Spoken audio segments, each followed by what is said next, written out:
children, welcome to Asa Education. आज हम कर रहे हैं freedom movements 1885 AD to 1947 AD का एक्सप्लेनेशन। ये बेसिकली चैप्टर है ग्रेड 8th का social science book Gujarat board से। जो ब्रिटिश रूल इंडिया में रहा या फर्स्ट वॉर जो इंडिपेंडेंस का हुआ या फिर हम कह सकते हैं सोशल, इकोनॉमिक, पॉलिटिकल और एजुकेशनल कंडीशंस रही 19th सेंचुरी इंडिया की, उसके बारे में हम पढ़ चुके। अब हम देखते हैं कि कैसे ओरिजिन और डेवलपमेंट हुआ नेशनलिज्म का इंडिया के अंदर और कौन कौन से नेशनल मूवमेंट्स हुए फ्रीडम स्ट्रगल के टाइम पर। सबसे पहले आता है emergence and development of nationalism. Nationalism क्या है? ये एक तरह से अपने नेशन के प्रति तन मन धन बलिदान कर देना की एक भावना है, एक स्पिरिट है। इसका मतलब हुआ एक हमारे अंदर ऐसा भाव जो हमारे नेशन के प्रति एक और गर्वान्वित महसूस करता है। एक्सप्रेशन है लोगों का जो और वर्ल्ड के हिस्सों में रहते हैं, जो वहां से भी अपने आप को इंडिया से जुड़ा मानते हैं उसकी विरासत और कल्चर के कारण, और उसको भावनात्मक तरीके से एक्सप्रेस करते हैं। एक ज्योग्राफिकल कल्चरल सिमिलैरिटी हमें जो है वो महसूस होती है। तो अब देखते हैं कि कौन कौन से फैक्टर्स और कंडीशंस रिस्पॉन्सिबल थे इस नेशनलिस्ट विचारधारा के फॉर्मेशन के लिए। जब तक लोगों को इस बात का एहसास नहीं हुआ कि हम एक हैं, हमारे इंटरेस्ट एक हैं, तब तक ये जो स्पिरिट थी नेशनल यूनिटी की, ये इनमें नहीं जागृत हुई।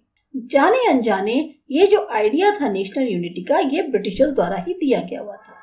जब ब्रिटिश कंपनी इंडिया में आई और उसने अपना रूल स्टार्ट किया, तो वो अपने साथ जो है एक यूनिफॉर्म लॉ एंड एडमिनिस्ट्रेशन का सिस्टम लेके आई, जिसकी शुरुआत कंट्री में हुई। तो ब्रिटिश रूल्स ने अननोइंगली बीज बो दिए नेशनल यूनिटी के इंडियंस के बीच में या लोगों के बीच में। ब्रिटिश गवर्नमेंट की जो इकोनॉमिक एक्सप्लॉयटेशन की पॉलिसीज थी, उसके कारण किसान बर्बाद हो गए, कारीगर बेरोजगार हो गए क्योंकि इंडस्ट्रीज कोलैप्स हो गई, आर्थिक तौर पर असंतोष हो रहा था और अनजस्टिस की एक फीलिंग आ रही थी। इससे लोग जो है वो एक हो गए ब्रिटिश गवर्नमेंट के खिलाफ। इंग्लिश एजुकेशन का नतीजा था कि एक छोटा बट पावरफुल क्लास बुद्धिजीवियों का इंडिया में उभर कर आया। वेस्टर्न एजुकेशन के कारण इन लोगों में एक भावना उत्पन्न हुई कि हमें भी सेल्फ गवर्नेंस चाहिए, हमें भी आजादी चाहिए। तभी जो है नेशन को बेस्ट थिंकर्स और लीडर्स मिल पाए। इंग्लिश के अलावा बहुत सारा लिटरेचर जो कि लिखा गया था हिंदी, गुजराती, मराठी, पंजाबी, बंगाली में, वो भी जो है इंडिया के अंदर लिखा गया। नेशनलिज्म पर विचार, माइथोलॉजिकल प्राइड, आइडियोलॉजिकल अवेकनिंग, इन सब चीजों को आप इस लिटरेचर में पाएंगे। जो उस टाइम पे प्रचलित न्यूज़पेपर्स थे, उनका भी काफी योगदान था नेशनलिज्म के डेवलपमेंट में, जिसको इग्नोर नहीं किया जा सकता। आर्कियोलॉजिकल रिसर्च जो कि कैरी आउट करी गई इंडिया के अंदर, वो करी गई ब्रिटिश रूल के टाइम पर। एंशिएंट इंडियन टेक्स्ट जो है उनको ट्रांसलेट किया गया फॉरेन लैंग्वेजेस में, और इससे हमें समझ में आया कि हमारी जो है ग्लोरी क्या थी इंडिया की, जो कि पूरी दुनिया के सामने अब खुल चुकी थी। तो सोचने की बात ये थी कि जिस कंट्री का इतना ग्लोरियस पास्ट है, वो गुलाम कैसे हो सकती है। तो ये क्वेश्चन जो है सभी लोगों के दिमाग में घूमने लगा। टेलीग्राफ, पोस्टल सर्विस, रेलवे, ये सब इंट्रोड्यूस किए गए ब्रिटिशर्स के टाइम पे।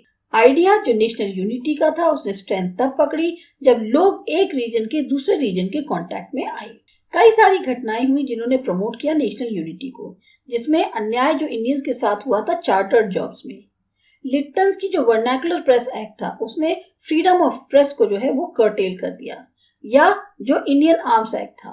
साथ ही साथ इल्बर्ट बिल जो कि पास किया गया था रिपन के टाइम में, जिसके अकॉर्डिंग इंडियन जज जो है वो सिर्फ केसेस सुनेंगे यूरोपियंस के। इस इंग्लिश बिल का विरोध किया गया।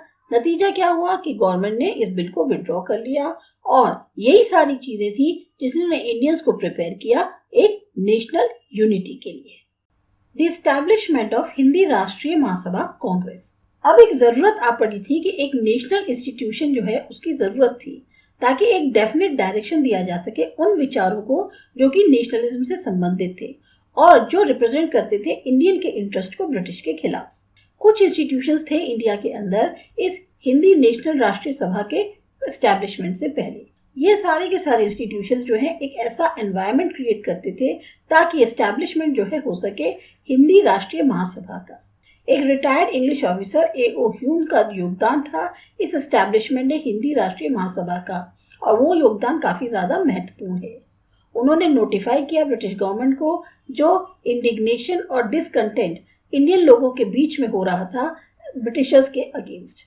उनका ये मानना था कि ये जो डिसकंटेंट है, असंतोष है, ये जो आउटरेज है, अगर इसको रोका नहीं गया तो रिवोल्ट की जैसी हालत हो जाएगी जैसा कि फर्स्ट फ्रीडम स्ट्रगल 1857 में हुआ था। फर्स्ट सेशन जो कांग्रेस का है वो हुआ दिसंबर 28, 1885 को गोकुल दास तेजपाल संस्कृत स्कूल में मुंबई के अंदर। लगभग 72 डेलीगेट्स जो हैं उनने अटेंड किया और प्रेसिडेंट थे व्योमेश चंद्र बनर्जी, जो कि इस सेशन को प्रिसाइड कर रहे थे। दादा भाई नौरोजी, फिरोज शाह मेहता, बदरुद्दीन तायब जी, केटी तेलंगा, गोपाल कृष्ण गोखले, दिनशा वाचा, ये सब जो है प्रोमिनेंट लीडर्स थे।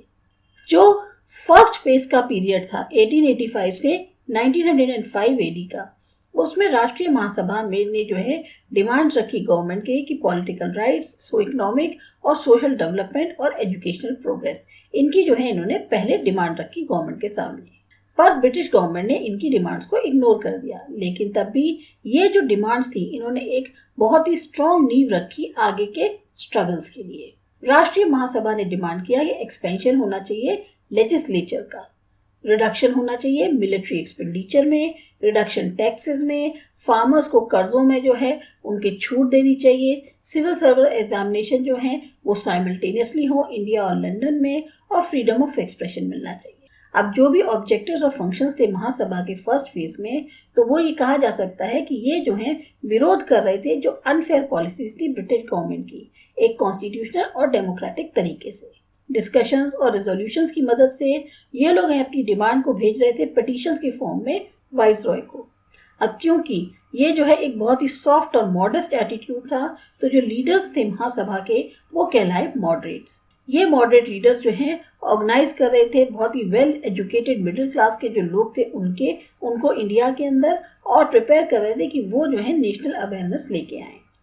इसी पीरियड में कुछ लीडर्स थे कांग्रेस के अंदर, जैसे बाल गंगाधर तिलक, लाला लाजपत राय, बिपिन चंद्र पाल। ये जो है एक रेडिकल चेंज चाह रहे थे। जो माइल्ड पॉलिसीज थी कांग्रेस की, उसमें रेडिकल मीन्स कंप्लीट चेंज। उन्होंने क्रिटिसाइज किया जो पॉलिसी थी कांग्रेस की कि रिक्वेस्ट कर रहे हो आप या प्रे कर रहे हो, हमें अपनी पावर पे विश्वास होना चाहिए, ना कि इंटेंशंस पर गवर्नमेंट की। ये लोग कहलाए रेडिकल्स। तिलक महाराज जो थे उनका कहना था कि स्वराज मेरा जन्मसिद्ध अधिकार है और मैं इसे लेकर रहूंगा। तो दो ऑपरेशन था तीनों के द्वारा, लाल बाल पाल, उसने जो है इंडियन यूथ को जगा दिया कि वो ज्यादा एंथुजियास्टिक हो, कॉन्फिडेंट हो और ज्यादा एग्रेसिव हो। अब ये बात जानने की है कि अपने आइडियाज को एक्सट्रीमिस्ट लीडर्स लोकमान्य तिलक ने जो है क्या स्टार्ट किया, मराठा इंग्लिश में और केसरी मराठी में। लाला लाजपत राय ने पंजाबी और द पीपल ने पीपल स्टार्ट किया, और बिपिन चंद्र पाल ने स्टार्ट किया न्यू इंडिया वीकली और वंदे मातरम न्यूज़पेपर, ताकि अपने विचारों को रेडिकल लीडर्स में वो और ज्यादा उसको स्प्रेड कर सके। 1905 में वाइसरॉय कर्जन ने पार्टीशन किया बंगाल को, जो क्या कहते हैं एडमिनिस्ट्रेटिव ईज थी उनकी, जो एक हिस्सा था डिवाइड एंड रूल पॉलिसी का, उसमें जो है उन्होंने पार्टीशन कर दिया बंगाल का। बैंग भांग मूवमेंट ये जो है लॉन्च किया गया पूरे बॉयकॉट के दौरान। नेशनल एजुकेशन और एक जो स्वदेशी प्रोपोगेंडा है उसके थ्रू जो है ये सब काम किया गया। अब जो असर पड़ा मूवमेंट का, उसके वजह से जो ब्रिटिश गवर्नमेंट थी उसने जो डिसीजन था बंगाल का 1911 एडी में पार्टीशन करने का, उसको नलिफाई कर दिया, कैंसिल कर दिया। तो ये एक तरह से मेमोरेबल विक्ट्री मानी जा सकती है इंडियंस की। Revolutionary activities in India. एक क्लास यंग लोगों की इंडिया में वो चाहती थी स्वराज मिल जाए किसी भी कीमत पर। वो हर चीज सेक्रीफाइस करने को तैयार थे, एक स्माइलिंग फेस के साथ। उनको कोई मतलब नहीं था कि उनके हाथ से क्या निकल रहा है क्या नहीं, उनको सब कुछ देने को तैयार थे, पर उनको स्वराज चाहिए था। वो अपनी जिंदगी सेक्रीफाइस करने को तैयार थे अपनी मातृभूमि के लिए, और साथ ही साथ उनका करेज उनके पास इतना था कि वो दूसरों की भी जान ले सकते थे। जो क्रांतिकारी एक्टिविटी इंडिया में हो रही थी उनको स्टार्ट किया था वसुदेव बलवंत फड़के ने। इन्होंने बैकवर्ड कास्ट जो थी उसको ऑर्गेनाइज किया और उनको जो है कॉम्बैट ट्रेनिंग यानी लड़ने की वो जो है ट्रेनिंग दी। रेंड जो चीफ प्लेग कमिश्नर थे उनको मार दिया गया दामोदर शाफेकर के द्वारा, और बालकृष्ण शाफेकर जो कि भाई थे, और ये क्योंकि लोगों को बहुत ज्यादा इनके द्वारा जो कमिश्नर थे वो हैरेस कर रहे थे, और उनके असिस्टेंट्स जो है वो जो है जिस टाइम पे प्लेग था, ऐसा भयंकर प्लेग हुआ था कई हिस्सों में महाराष्ट्र और मुंबई के, तब ये लोग जो है लोगों को हैरेस कर रहे थे। इसलिए दामोदर शाफेकर और बालकृष्ण जाफेकर ने इन हाई कमिश्नर रैंड को मार दिया। विनायक सरवरकर ने एक रेवोल्यूशनरी ऑर्गेनाइजेशन की शुरुआत करी जिसका नाम था मित्र मेला 1900 एडी में, जिसको कि बाद में कहा गया अभिनव भारत। इनकी जो बुक है इंडियन वॉर ऑफ इंडिपेंडेंस 1857, ये पहली बुक है दुनिया की जिसको बैन किया गया था इसकी पब्लिकेशन से पहले। इन्होंने रिवॉल्यूशनरी एक्टिविटीज को कैरी आउट किया अब्रॉड और फिर इनको जो है एक उम्र कैद की सजा हो गई। इनको अंडमान जेल भेजा गया जहां इनकी हेल्थ जो है वो बिगड़ती चली गई और इसीलिए इनको फिर इंडिया में नजरबंद कर दिया गया।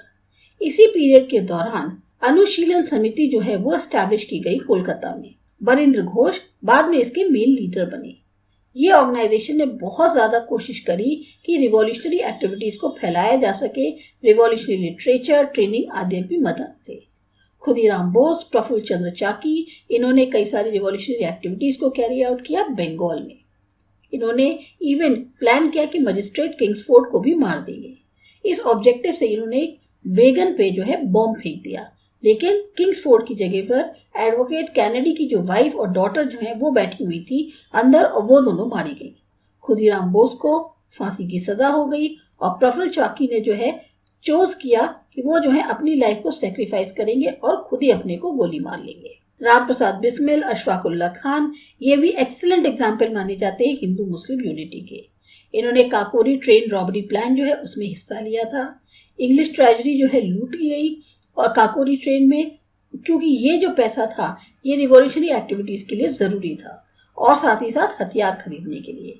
अशफाक, राम प्रसाद बिस्मिल, रोशन सिंह और राजेंद्र नाथ सबको अरेस्ट कर लिया गया और फाइनली इनको फांसी की सजा हो गई। दुर्गा भाभी ये जो है मीडियम थी कम्युनिकेशन का, जो रिवॉल्यूशनरीज थे उस टाइम पे उनके बीच में।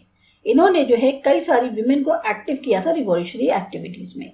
ये लोग हिस्सा लेते थे उन एक्टिविटीज में जैसे पोस्टर लगाना है, लीफलेट्स पर्चे बांटने हैं, पैसे जमा करने हैं, जो केसेस लड़ने हैं कोर्ट के लिए उसमें, गन्स चलाना है या और भी बहुत। चंद्रशेखर आजाद ये एक्टिव रहे रिवॉल्यूशनरी एक्टिविटीज में अपने बचपन से ही। ये एक्टिव थे काकोरी रॉबरी में भी और इन्होंने कसम खाई थी कि ये जो है कभी भी जिंदा नहीं पकड़े जाएंगे ब्रिटिश गवर्नमेंट के द्वारा। ये शहीद हो गए अपनी खुद की पिस्टल से जब इनका जो है एक क्लैश हुआ ब्रिटिश के साथ अल्फ्रेड बाग में इलाहाबाद के अंदर 1931 एडी में।